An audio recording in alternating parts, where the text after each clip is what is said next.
Be ready. 10 seconds to go.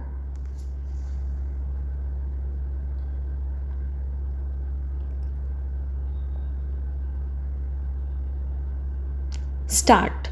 Honorable Speaker, Sir, I take this opportunity to thank all the taxpayers of our country who have contributed immensely and strengthened the hands of the government in helping their fellow citizens in this hour of need.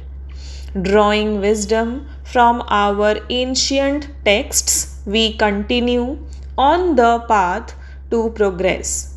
The proposals in this budget, while continuing with our declared policy of stable and predictable tax regime, intend to bring more reforms that will take ahead our vision to establish a trustworthy tax regime. This will further simplify the tax system, promote voluntary compliance by taxpayers, and reduce litigation.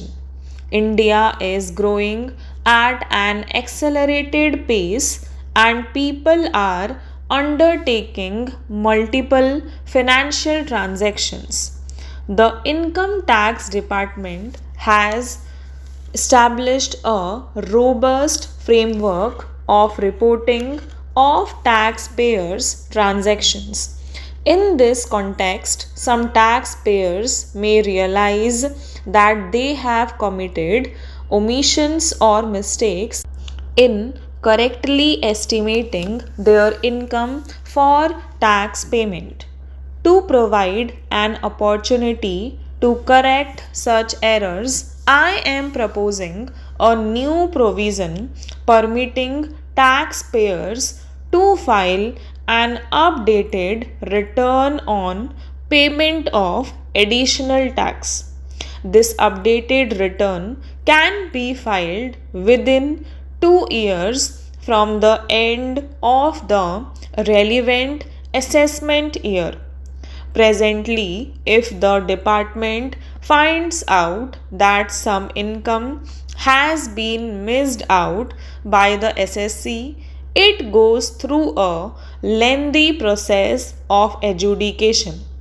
Instead, with this proposal, now there will be a trust reposed in the taxpayers that will enable the SSC himself to declare the income that he may have missed out earlier while filing her return. Full details of the proposal are given in the finance bill. It is an affirmative step in the direction of voluntary tax compliance. Currently, cooperative societies are required to pay alternate minimum tax at the rate of 18 and 1/2%. However, companies pay the same at the rate of 15%. To provide a level playing field between cooperative societies and companies, I propose to reduce this rate for the cooperative societies also to 15%. I also propose to reduce the surcharge on cooperative societies from present 12% to 7% for those having total income of more than rupees 1 crore and up to rupees 10 crores. This would help in enhancing the income of cooperative societies and its members who are mostly from rural and farming communities. The parent or guardian of a differently abled person can take an insurance scheme for such person. There could be situations where differently abled dependents may need payment of annuity or lump sum amount even during the lifetime of their parents or guardians. I propose to thus allow the payment of annuity and lump sum amount to the differently abled dependent during the lifetime of parents or guardians, that is on parents or guardians attaining the age of 60 years. At present, the central government contributes 14% of the salary of its employee to the national pension system. This is allowed as a deduction in computing the income of the employee. However, such deduction is allowed only to the extent of 10% of the salary in case of employees of the state government. To provide equal treatment to both central and state government employees, I propose to increase the tax deduction limit from 10% to 14% on employers' contribution to the NPS account of state government employees as well. This would help in enhancing the social security benefits of the state government employees and bring them at par with central government employees. Startups have emerged as drivers of growth for our economy. Over the past few years, the country has seen a manifold increase in successful startups.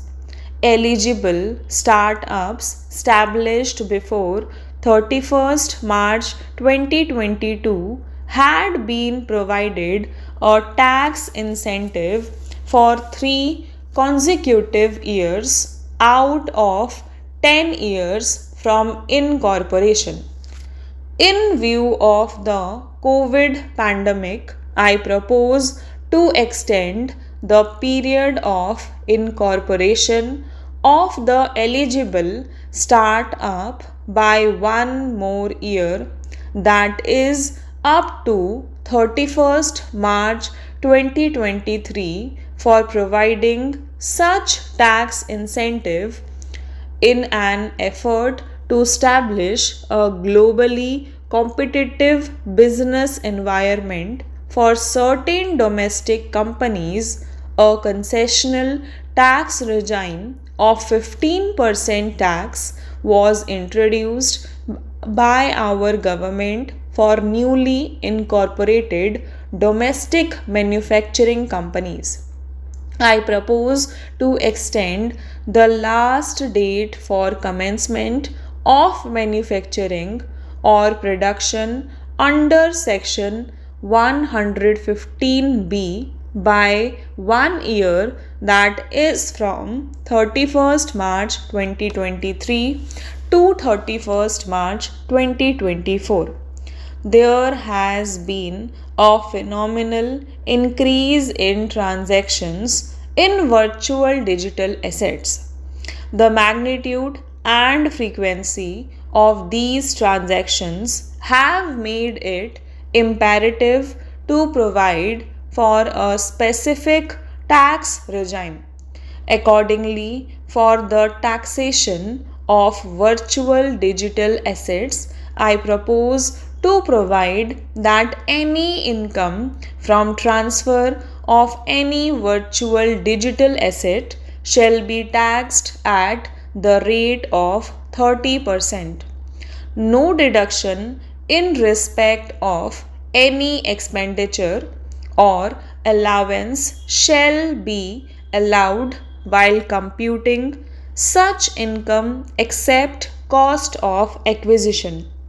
Further loss from transfer of virtual digital asset cannot be set off against any other income.